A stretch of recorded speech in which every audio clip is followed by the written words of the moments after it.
شروع اللہ کے نام سے جو بڑا مہربان نہایت رحم والا ہے۔ کاف ہا یا عین صاد، یہ تمہارے پروردگار کی مہربانی کا بیان ہے جو اس نے اپنے بندے زکریا پر کی تھی، جب انہوں نے اپنے پروردگار کو دبی آواز سے پکارا اور کہا کہ اے میرے پروردگار، میری ہڈیاں بڑھاپے کے سبب کمزور ہو گئی ہیں اور سر شعلہ مارنے لگا ہے، اور اے میرے پروردگار، میں تجھ سے مانگ کر کبھی محروم نہیں رہا، اور میں اپنے بعد اپنے بھائی بندوں سے ڈرتا ہوں، اور میری بیوی بانجھ ہے، تو مجھے اپنے پاس سے ایک وارث عطا فرما جو میری اور اولاد یعقوب کی میراث کا مالک ہو، اور اے میرے پروردگار اس کو خوش اتوار بنائیو۔ اے زکریا، ہم تم کو ایک لڑکے کی بشارت دیتے ہیں جس کا نام یحییٰ ہے، اس سے پہلے ہم نے اس نام کا کوئی شخص پیدا نہیں کیا۔ انہوں نے کہا، پروردگار، میرے ہاں کس طرح لڑکا ہوگا جس حال میں میری بیوی بانجھ ہے اور میں بڑھاپے کی انتہا کو پہنچ گیا ہوں؟ حکم ہوا کہ اسی طرح ہوگا۔ تمہارے پروردگار نے فرمایا ہے کہ مجھے یہ آسان ہے، اور میں پہلے تم کو بھی تو پیدا کر چکا ہوں اور تم کچھ چیز نہ تھے۔ کہا کہ پروردگار میرے لیے کوئی نشانی مقرر فرما۔ فرمایا، نشانی یہ ہے کہ تم صحیح و سالم ہو کر 3 رات دن لوگوں سے بات نہ کر سکو گے۔ پھر وہ عبادت کے حجرے سے نکل کر اپنی قوم کے پاس آئے تو ان سے اشارے سے کہا کہ صبح و شام خدا کو یاد کرتے رہو۔ اے یحییٰ، ہماری کتاب کو زور سے پکڑے رہو، اور ہم نے ان کو لڑکپن ہی میں دانائی عطا فرمائی تھی، اور اپنے پاس سے شفقت اور پاکیزگی دی تھی، اور وہ پرہیزگار تھے، اور ماں باپ کے ساتھ نیکی کرنے والے تھے، اور سرکش اور نافرمان نہیں تھے۔ اور جس دن وہ پیدا ہوئے، اور جس دن وفات پائیں گے، اور جس دن زندہ کر کے اٹھائے جائیں گے، ان پر سلام اور رحمت ہے۔ اور کتاب قرآن میں مریم کا بھی مذکور کرو، جب وہ اپنے لوگوں سے الگ ہو کر مشرق کی طرف چلی گئیں تو انہوں نے ان کی طرف سے پردہ کر لیا۔ اس وقت ہم نے ان کی طرف اپنا فرشتہ بھیجا تو وہ ان کے سامنے ٹھیک آدمی کی شکل بن گیا۔ مریم بولی کہ اگر تم پرہیزگار ہو تو میں تم سے خدا کی پناہ مانگتی ہوں۔ انہوں نے کہا کہ میں تو تمہارے پروردگار کا بھیجا ہوا یعنی فرشتہ ہوں، اور اس لیے آیا ہوں کہ تمہیں پاکیزہ لڑکا بخشوں۔ مریم نے کہا کہ میرے ہاں لڑکا کیوں کر ہوگا، مجھے کسی بشر نے چھوا تک نہیں، اور میں بدکار بھی نہیں ہوں۔ فرشتے نے کہا کہ یوں ہی ہوگا، تمہارے پروردگار نے فرمایا کہ یہ مجھے آسان ہے، اور میں اسے اسی طریق پر پیدا کروں گا تاکہ اس کو لوگوں کے لیے اپنی طرف سے نشانی اور ذریعہ رحمت و مہربانی بناؤں، اور یہ کام مقرر ہو چکا ہے۔ تو وہ اس بچے کے ساتھ حاملہ ہو گئیں اور اسے لے کر ایک دور جگہ چلی گئیں۔ پھر درد ذہ ان کو کھجور کے تنے کی طرف لے آیا، کہنے لگیں کہ کاش میں اس سے پہلے مر چکتی اور بھولی بسری ہو گئی ہوتی۔ اس وقت ان کے نیچے کی جانب سے فرشتے نے ان کو آواز دی کہ غمناک نہ ہو، تمہارے پروردگار نے تمہارے نیچے ایک چشمہ پیدا کر دیا ہے، اور کھجور کے تنے کو پکڑ کر اپنی طرف ہلاؤ، تم پر تازہ تازہ کھجوریں جھڑ پڑیں گی، کھاؤ اور پیو اور آنکھیں ٹھنڈی کرو۔ اگر تم کسی آدمی کو دیکھو تو کہنا کہ میں نے خدا کے لیے روزے کی منت مانی، تو آج میں کسی آدمی سے ہرگز کلام نہیں کروں گی۔ پھر وہ اس بچے کو اٹھا کر اپنی قوم کے لوگوں کے پاس لے آئیں۔ وہ کہنے لگے کہ مریم، یہ تو نے برا کام کیا۔ اے ہارون کی بہن، نہ تو تیرا باپ ہی بد اتوار آدمی تھا اور نہ تیری ماں ہی بدکار تھی۔ تو مریم نے اس لڑکے کی طرف اشارہ کیا۔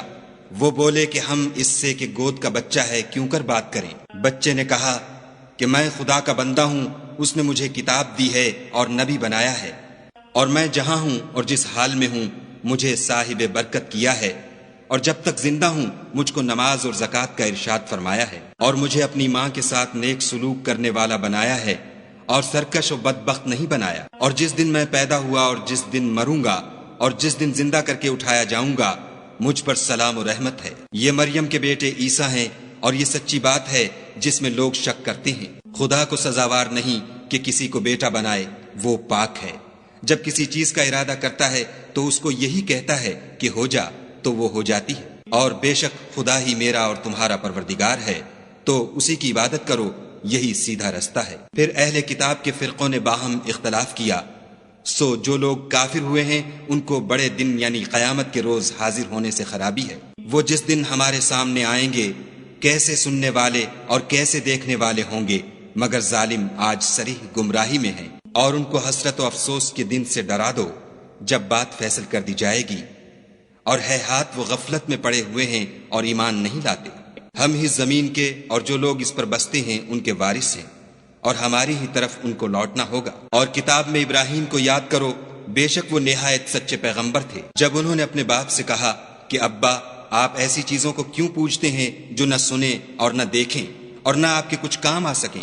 ابا مجھے ایسا علم ملا ہے جو آپ کو نہیں ملا، تو میرے ساتھ ہو جئے، میں آپ کو سیدھی راہ پر چلا دوں گا۔ ابا شیطان کی پوجا نہ کیجیے، بے شک شیطان خدا کا نافرمان ہے۔ ابا مجھے ڈر لگتا ہے کہ آپ کو خدا کا عذاب آ پکڑے تو آپ شیطان کے ساتھی ہو جائیں۔ اس نے کہا کہ ابراہیم، کیا تو میرے معبودوں سے برگشتہ ہے؟ اگر تو باز نہ آئے گا تو میں تجھے سنسار کروں گا اور تو ہمیشہ کے لیے مجھ سے دور ہو جا۔ ابراہیم نے السلام علیکم کہا اور کہا کہ میں آپ کے لیے اپنے پروردگار سے بخشش مانگوں گا، بے شک وہ مجھ پر نہایت مہربان ہے، اور میں آپ لوگوں سے اور جن کو آپ خدا کے سوا پکارا کرتے ہیں ان سے کنارہ کرتا ہوں اور اپنے پروردگار ہی کو پکاروں گا۔ امید ہے کہ میں اپنے پروردگار کو پکار کر محروم نہیں رہوں گا۔ اور جب ابراہیم ان لوگوں سے اور جن کی وہ خدا کے سوا پرستش کرتے تھے الگ ہو گئے تو ہم نے ان کو اسحاق اور اسحاق کو یعقوب بخشے اور سب کو پیغمبر بنایا، اور ان کو اپنی رحمت سے بہت سی چیزیں عنایت کی اور ان کا ذکر جمیل بلند کیا۔ اور کتاب میں موسیٰ کا بھی ذکر کرو، بے شک وہ ہمارے برگزیدہ اور پیغمبر مرسل تھے، اور ہم نے ان کو طور کی داہنی طرف پکارا اور باتیں کرنے کے لیے نزدیک بلایا، اور اپنی مہربانی سے ان کو ان کا بھائی ہارون پیغمبر عطا کیا۔ اور کتاب میں اسماعیل کا بھی ذکر کرو، وہ وعدے کے سچے اور ہمارے بھیجے ہوئے نبی تھے، اور اپنے گھر والوں کو نماز اور زکوٰۃ کا حکم کرتے تھے، اور اپنے پروردگار کے ہاں پسندیدہ اور برگزیدہ تھے۔ اور کتاب میں ادریس کا بھی ذکر کرو، وہ بھی نہایت سچے نبی تھے، اور ہم نے ان کو اونچی جگہ اٹھا لیا تھا۔ یہ وہ لوگ ہیں جن پر خدا نے اپنے پیغمبروں میں سے فضل کیا، یعنی اولاد آدم میں سے، اور ان لوگوں میں سے جن کو ہم نے نوح کے ساتھ کشتی میں سوار کیا، اور ابراہیم اور یعقوب کی اولاد میں سے، اور ان لوگوں میں سے جن کو ہم نے ہدایت دی اور برگزیدہ کیا۔ جب ان کے سامنے ہماری آیتیں پڑھی جاتی تھیں تو سجدے میں گر پڑتے اور روتے رہتے تھے۔ پھر ان کے بعد چند ناخلف ان کے جانشین ہوئے جنہوں نے نماز کو چھوڑ دیا، گویا اسے کھو دیا، اور خواہشات نفسانی کے پیچھے لگ گئے، سو عنقریب ان کو گمراہی کی سزا ملے گی۔ ہاں، جس نے توبہ کی اور ایمان لایا اور عمل نیک کیے تو ایسے لوگ بہشت میں داخل ہوں گے اور ان کا ذرا نقصان نہ کیا جائے گا، یعنی بہشت جاودانی میں جس کا خدا نے اپنے بندوں سے وعدہ کیا ہے اور جو ان کی آنکھوں سے پوشیدہ ہے، بے شک اس کا وعدہ نیکوکاروں کے سامنے آنے والا ہے۔ وہ اس میں سلام کے سوا کوئی بیہودہ کلام نہ سنیں گے، اور ان کے لیے صبح و شام کھانا تیار ہوگا۔ یہی وہ جنت ہے جس کا ہم اپنے بندوں میں سے ایسے شخص کو مالک بنائیں گے جو پرہیزگار ہوگا۔ اور فرشتوں نے پیغمبر کو جواب دیا کہ ہم تمہارے پروردگار کے حکم کے سوا اتر نہیں سکتے، جو کچھ ہمارے آگے ہے اور جو پیچھے ہے اور جو ان کے درمیان ہے سب اسی کا ہے، اور تمہارا پروردگار بھولنے والا نہیں، یعنی آسمان اور زمین کا اور جو ان دونوں کے درمیان ہے سب کا پروردگار۔ تو اسی کی عبادت کرو اور اس کی عبادت پر ثابت قدم رہو، بھلا تم کوئی اس کا ہم نام جانتے ہو؟ اور کافر انسان کہتا ہے کہ جب میں مر جاؤں گا تو کیا زندہ کر کے نکالا جاؤں گا؟ کیا ایسا انسان یاد نہیں کرتا کہ ہم نے اس کو پہلے بھی تو پیدا کیا تھا اور وہ کچھ بھی چیز نہ تھا؟ تمہارے پروردگار کی قسم، ہم ان کو جمع کریں گے اور شیطانوں کو بھی، پھر ان سب کو جہنم کے گرد حاضر کریں گے اور وہ گھٹنوں پر گرے ہوئے ہوں گے۔ پھر ہر جماعت میں سے ہم ایسے لوگوں کو کھینچ نکالیں گے جو خدا سے سخت سرکشی کرتے تھے، اور ہم ان لوگوں سے خوب واقف ہیں جو ان میں داخل ہونے کے زیادہ لائق ہیں، اور تم میں کوئی شخص نہیں مگر اسے اس پر گزرنا ہوگا، یہ تمہارے پروردگار پر لازم اور مقرر ہے۔ پھر ہم پرہیزگاروں کو نجات دیں گے اور ظالموں کو اس میں گھٹنوں کے بل پڑا ہوا چھوڑ دیں گے۔ اور جب ان لوگوں کے سامنے ہماری آیتیں پڑھی جاتی ہیں تو جو کافر ہیں وہ مومنوں سے کہتے ہیں کہ دونوں فریق میں سے مکان کس کے اچھے اور مجلسیں کس کی بہتر ہیں، اور ہم نے ان سے پہلے بہت سی امتیں ہلاک کر دیں، وہ لوگ ان سے ٹھاٹھ اور نمود میں کہیں اچھے تھے۔ کہہ دو کہ جو شخص گمراہی میں پڑا ہوا ہے خدا اس کو آہستہ آہستہ مہلت دیے جاتا ہے، یہاں تک کہ جب اس چیز کو دیکھ لیں گے جس کا ان سے وعدہ کیا جاتا ہے، خواہ عذاب اور خواہ قیامت، تو اس وقت جان لیں گے کہ مکان کس کا برا ہے اور لشکر کس کا کمزور ہے۔ اور جو لوگ ہدایت یاب ہیں خدا ان کو زیادہ ہدایت دیتا ہے، اور نیکیاں جو باقی رہنے والی ہیں وہ تمہارے پروردگار کے صلے کے لحاظ سے خوب اور انجام کے اعتبار سے بہتر ہیں۔ بھلا تم نے اس شخص کو دیکھا جس نے ہماری آیتوں سے کفر کیا اور کہنے لگا کہ اگر میں اثر نو زندہ ہوا بھی تو یہی مال اور اولاد مجھے وہاں ملے گا؟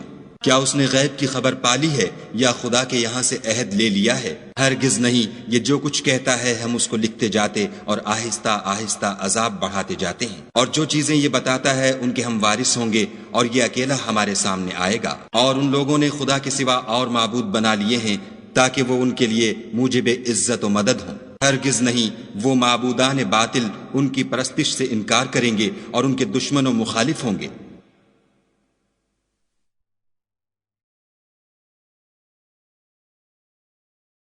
کیا تم نے نہیں دیکھا کہ ہم نے شیطانوں کو کافروں پر چھوڑ رکھا ہے کہ وہ ان کو برانگیختہ کرتے رہتے ہیں؟ تو تم ان پر عذاب کے لیے جلدی نہ کرو، اور ہم تو ان کے لیے دن شمار کر رہے ہیں، جس روز ہم پرہیزگاروں کو خدا کے سامنے بطور مہمان جمع کریں گے اور گناہ گاروں کو دوزخ کی طرف پیاسے ہانک لے جائیں گے۔ تو لوگ کسی کی سفارش کا اختیار نہ رکھیں گے مگر جس نے خدا سے اقرار لیا ہو، اور کہتے ہیں خدا بیٹا رکھتا ہے۔ ایسا کہنے والو، یہ تو تم بری بات زبان پر لاتے ہو۔ قریب ہے کہ اس افطرا سے آسمان پھٹ پڑیں اور زمین شق ہو جائے اور پہاڑ پارا پارا ہو کر گر پڑے کہ انہوں نے خدا کے لیے بیٹا تجویز کیا، اور خدا کو شایع نہیں کہ کسی کو بیٹا بنائے۔ تمام شخص جو آسمانوں اور زمین میں ہیں سب خدا کے روبرو بندے ہو کر آئیں گے۔ اس نے ان سب کو اپنے علم سے گھیر رکھا اور ایک ایک کو شمار کر رکھا ہے، اور سب قیامت کے دن اس کے سامنے اکیلے اکیلے حاضر ہوں گے۔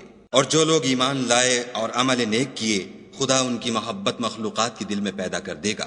اے پیغمبر صلی اللہ علیہ وآلہ وسلم، ہم نے یہ قرآن تمہاری زبان میں آسان نازل کیا ہے تاکہ تم اس سے پرہیزگاروں کو خوشخبری پہنچا دو اور جھگڑالوؤں کو ڈر سنا دو۔ اور ہم نے ان سے پہلے بہت سے گروہوں کو ہلاک کر دیا ہے، بھلا تم ان میں سے کسی کو دیکھتے ہو یا کہیں ان کی بھنک سنتے ہو؟